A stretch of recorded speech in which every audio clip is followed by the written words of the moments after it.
It started, as most betrayals do, with a whisper. Not a literal whisper, but a gnawing feeling in my gut. For 8 years, Mark had been my rock. Jessica, my best friend, was the sister I never had. Emma, my actual sister, always a little envious. I thought I knew them. I was wrong. The first crack appeared on a Tuesday. Mark left his car keys. I found a phone tucked between the console and passenger seat. Not his usual phone. It felt wrong. My heart hammered. It was unlocked. My thumb hovered over the message icon. Trust versus instinct. Instinct 1. The messages were from a group chat, Marky, Em, and Jess. My husband, my sister, my best friend. A cold dread seeped in. Phase 3 is a go, Marky had written. Sarah's almost there. Em replied, good. She's been too strong lately. We need to push harder. Jessica chimed in, don't worry, I've got the new prescription ready. She'll be putty in our hands. New prescription? Putty in their hands? My mind raced. I scrolled up, desperate for a misunderstanding. There was none. Only a horrifying tapestry of manipulation, spanning years. Flashback. 3 years ago, my mother died. Her will, everything to me. Emma, always struggling financially, was visibly upset. It's not fair, Sarah. I dismissed it as grief. Now, a chilling thought. Was this about the inheritance? It couldn't be. Not them. I continued to scroll. The messages painted a meticulously planned scheme. They discussed my moods, habits, vulnerabilities. How to isolate me, make me doubt myself. The gaslighting is working, Jessica wrote. She's starting to question her own memory. Marky responded, good. Keep it up. The more unstable she feels, the easier it will be to get her to sign. Sign what? The trust fund. They wanted my inheritance. Nausea washed over me. My perfect life, a facade, was crumbling. Every loving glance from Mark, every comforting hug from Jessica, every shared secret with Emma, all tainted. The betrayal was a physical ache. It wasn't just about money. It was about my sanity, my identity. They weren't just stealing my inheritance. They were stealing me. I closed the phone, placed it back. I drove to the grocery store, but the world seemed distant. I was in a nightmare, wide awake. The trusting, naive Sarah was gone. In her place, a hollowed-out shell, filled with a terrifying, nascent rage. I had to find out everything. And then I had to make them pay. The next few days were a blur of forced smiles and internal screams. I moved through life like a ghost. Mark's affectionate gestures felt like a performance. Jessica's bubbly enthusiasm grated on my nerves. Emma felt like a sinister shadow. I started with Mark. I needed to know how deep this went. I retrieved a small voice recorder. I left it in his car, by his bed, in his office. The first few recordings were mundane. Then, one evening, pretending to be asleep, I heard it. Mark's voice, low and conspiratorial. She almost found it, Jess. The phone. I swear my heart stopped. Jessica's voice, calm and unervingly steady, replied, relax, Mark. She's too far gone. Her paranoia is our greatest asset. Stick to the plan. Keep her isolated. Make sure she takes her meds. Meds. The word hit me. I'd been feeling off, anxious, forgetful, a persistent fog. My doctor prescribed a new anxiety medication months ago. Jessica suggested I see a doctor, even picked up the prescription. Were they poisoning me? I needed proof. The next morning, I feigned a migraine. As soon as Mark left, I went to the medicine cabinet. My anxiety medication. I emptied a few capsules, refilled the bottle with pain relievers. I knew a lab that could analyze substances. I was desperate. While waiting for results, I turned to Emma. Was she capable of this malice? I remembered her bitterness after Mom's death. She always favored you, Sarah. I dismissed it then. Now, it sounded like a motive. I started digging into Emma's life. A deep dive into her social media revealed Jessica. Not just casual likes, but comments, inside jokes, photos together at events I hadn't been invited to. They were closer than I realized. A knot tightened in my stomach. How could I have been so blind? One afternoon, I accidentally left my laptop open on a dummy financial spreadsheet when Emma came over. It showed a significant portion of my inheritance transferred offshore. I watched her subtly glance at the screen, her eyes widening. When I returned, the laptop was closed. A small smirk played on her lips. She thought she was subtle. I knew better. The lab results came back. Devastating. My anxiety medication contained a potent sedative known to induce confusion, memory loss, suggestibility. Enough to subtly impair judgment. They weren't just gaslighting me. They were chemically manipulating my mind. Their rage ignited. They wanted me to be putty? I would show them putty. Putty made of steel. I meticulously documented everything. Suspicious conversations, odd glances, gaslighting. I bought an encrypted burner phone, recorded every call, every meeting. Hidden cameras in my home office, living room, kitchen. I became a ghost, observing, gathering evidence. This wasn't just about money. This was about control. About breaking me. I would not break. I would shatter them instead. The deeper I delved, the more horrifying the truth became. It wasn't just a recent plot. It was a carefully orchestrated campaign, long before my mother's death. The inheritance was merely the final, lucrative piece. The real prize was my life itself. They wanted to dismantle me, piece by piece. Flashback. 8 years ago, I met Mark at a charity gala. Charming, attentive. A whirlwind romance, a beautiful wedding. Jessica's enthusiastic approval, Emma's surprising support. Now I saw it. A coordinated attack. Mark was a predator, groomed by Jessica, perhaps Emma, to infiltrate my life. Old emails, buried deep in Mark's archived accounts, confirmed it. Exchanges between him and Jessica, almost a decade old, discussing targets and assets. My name appeared frequently. I was a project, a mark, not a person. My mother's will became a focal point. I revisited Mr. Henderson, her lawyer.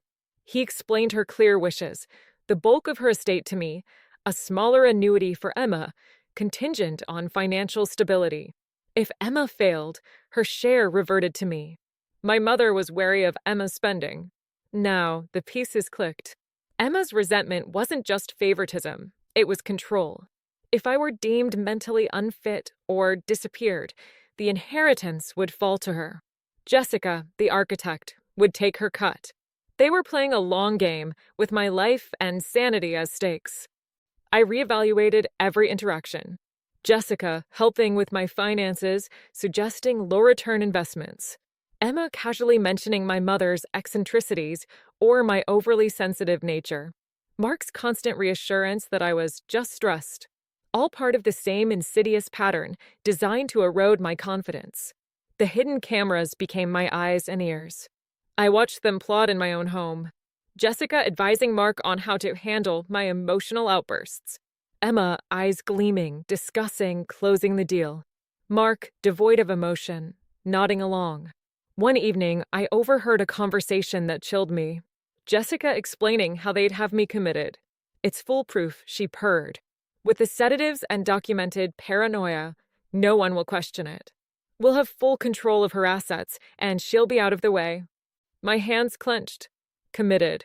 They wanted to lock me away. Terror, then icy resolve. They had underestimated me.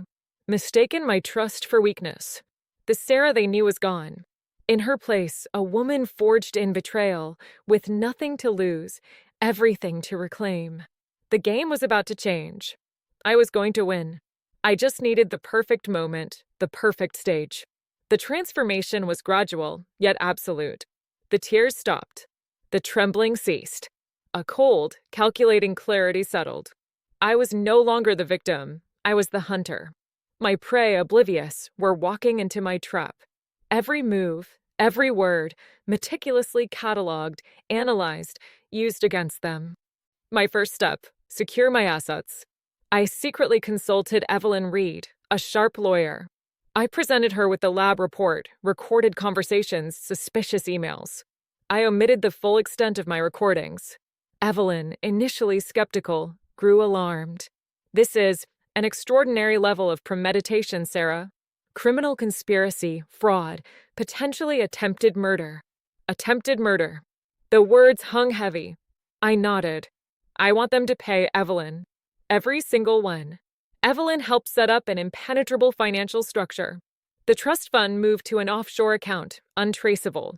The house, in both our names, transferred to a separate trust, me as sole beneficiary. My personal accounts emptied, transferred to new, secret ones. I left just enough in the old accounts to avoid suspicion. They thought they were draining my resources. They were siphoning air from a balloon that had already floated away. While Evelyn worked, I focused on psychological warfare. I subtly turned their tactics against them. Jessica used gaslighting. I would use it on them. Emma thrived on my weakness. I would project strength. Mark played the loving husband. I would play the doting wife, lulling him into false security. I started forgetting things, small, insignificant details. I'd mention a conversation that never happened, watching their confusion. I'd leave innocuous notes, hinting at things I shouldn't know. I'd hum a tune from their recorded conversations, observing their subtle shifts. A slow, agonizing game, but I savored every moment. One evening, Jessica came over for girls' night. I listened, feigning interest while replaying a recording. Jessica, on the phone with Emma, discussing forging my signature. "It's easy," Jessica said. "Sarah's signature is so simple." I smiled. "You know, Jess," I said, casual, "I was thinking about changing my signature. Make it a bit more, elaborate, more secure." Jessica's wine glass paused.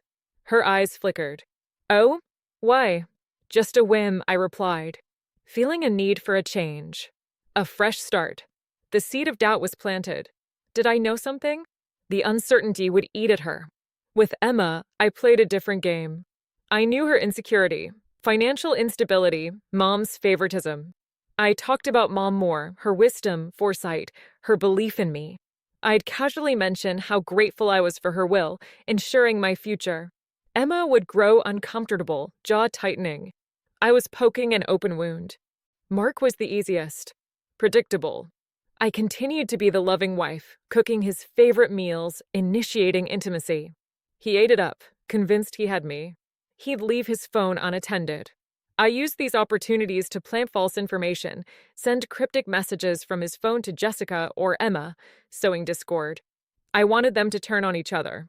My final preparation, the annual family dinner, hosted at our house. The perfect stage. I send invitations, hand study, chilling anticipation building. They planned to commit me, steal my life. I would expose them publicly. The game was on. I was ready to deliver the most shocking performance.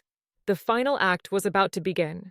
The night of the family dinner arrived, cloaked in deceptive calm. The house filled with warm glow, scent of roasted chicken, cheerful conversation. A picture of bliss, but beneath a storm brewed. I moved through the room, a gracious hostess, my smile a mask, my heart a steady drumbeat of anticipation. Mark, charming host, regaling cousins. Jessica, sleek black dress, mingling effortlessly. Emma, by the fireplace, a flicker of unease in her eyes. All here, my little vipers, oblivious to impending doom. I had set the stage. Discreet camera on the mantelpiece, another in a bookshelf. Audio crystal clear. I invited extra guests, people who knew my mother, whose opinions mattered. I wanted witnesses. Public downfall. Absolute shame. As we sat for dinner, I raised my glass. To family, I said, voice clear, steady, gaze sweeping the table, lingering on Mark, Jessica, Emma. To the bonds that hold us together. They raised their glasses, smiles too bright. They thought this was their victory. They were so close. They had no idea. I let conversation flow, mundane chatter contrasting the chaos about to erupt. I watched them, these people who tried to destroy me. Detachment. Pain was a dull ache, overshadowed by cold, righteous anger. They underestimated me, mistook kindness for weakness. Tonight, they'd learn. As dessert was served, I cleared my throat. I have an announcement. Silence. All eyes on me. Perfect. As you all know, I began, voice trembling slightly, a calculated touch of vulnerability. It's been difficult since my mother's passing. I've been, not myself. Anxious, forgetful, paranoid. I glanced at Jessica, who gave an encouraging nod. Breathtaking hypocrisy. But I've recently come to understand the reason for my condition. I paused. It seems I've been the victim of a rather elaborate and cruel deception. A murmur rippled. Mark's smile faltered. Jessica's eyes narrowed. Emma's face paled. A deception orchestrated by the three people I trusted most. My husband, my best friend, and my sister. Gasps. My aunt dropped her fork. Mark, Jessica, Emma frozen. Shock and dawning horror. For years, I continued, voice stronger. They have systematically manipulated me, gaslighted me, even poisoned me, all to steal my inheritance. Sarah, that's ridiculous. Mark stammered, feigned outrage. You're not well. Imagining things. Am I? I replied, voice dripping with ice. Am I imagining the hidden phone in your car, Mark? The group chat discussing phase 3 to have me committed. Mark's face went white.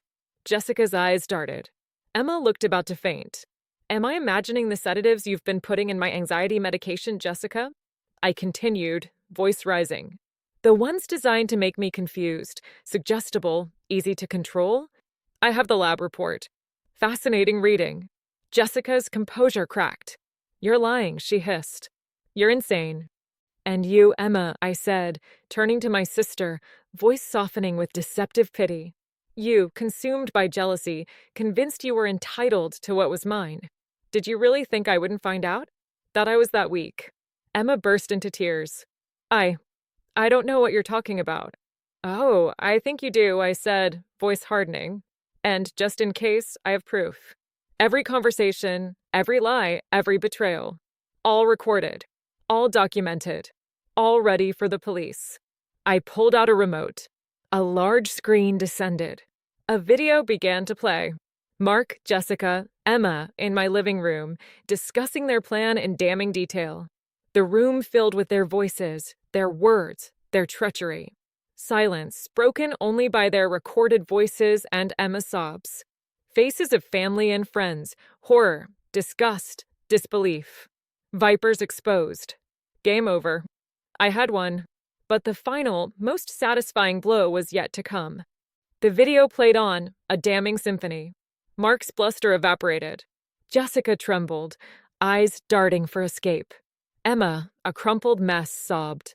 Guests whispered. My Aunt Rose slapped Mark. You despicable worm. A small, satisfying victory. I let the video run, then pressed a button. Screen black. Silence. You think this is over? Jessica croaked. You think you've won? You have nothing, Sarah. We've drained your accounts. The trust fund is gone. You're a pauper. A pathetic attempt at triumph. I smiled. Oh, Jessica, I said, soft. You always were so predictable. So focused on the money. But you forgot one crucial thing. I'm not as stupid as you thought. I walked to the dining table, picked up the silver box. Opened it, revealing a tablet. Projected an image onto the screen. Jessica's bank statement. Massive, unauthorized transfers from her company's accounts to a shell corporation in the Cayman Islands. While you were busy trying to make me look insane, I explained, calm, clear, I was busy digging. Your side hustle of embezzling millions from your own company is far more interesting to the authorities than my paranoia. I believe the term is grand larceny, punishable by a lengthy prison sentence. Jessica's jaw dropped. Her face ashen. How? How did you? She stammered. Resourceful friends, I replied, glancing at Evelyn, who nodded. Unlike you, Jessica, my friends are loyal. Then to Mark.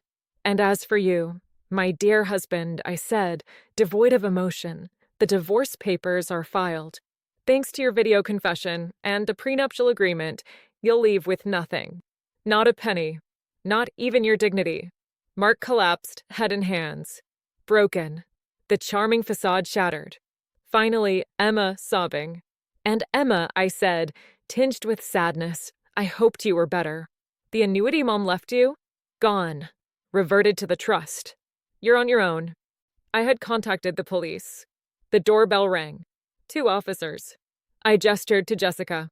Officer, I'd like to press charges against this woman for embezzlement and conspiracy to defraud. I have all the evidence. Jessica cried out.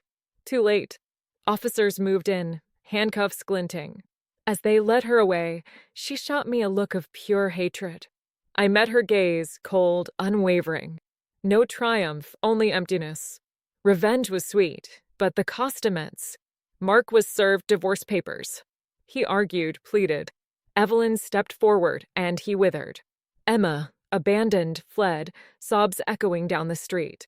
Guests dispersed, offering awkward condolences. I stood in the wreckage, felt nothing. Rage burned out, leaving ashes. But from those ashes, something new would rise. Weeks passed. Legal proceedings swift. Jessica indicted. Mark, stripped of assets, disappeared. Emma, facing ruin, tried to contact me. I blocked her. Nothing left to say. I sold the house, moved to a small, sun-drenched apartment. Changed my phone, deleted social media. Started a new life. Therapy to heal. Long, arduous, but I was determined. No longer trusting naive Sarah. Stronger, wiser, resilient. Betrayal nearly destroyed me, but forged me. Unbreakable. I learned to trust instincts. Learned the most dangerous enemies wear masks of friendship. Learned true strength isn't avoiding pain, but surviving it, rising from ashes, reclaiming your story. My story. This time, I was the author. Ending not happy, but mine. A victory. Liberation. Devastating, yet empowering rebirth. The future, a blank canvas. No shadows, no whispers, no betrayals. Only truth. My truth. Enough.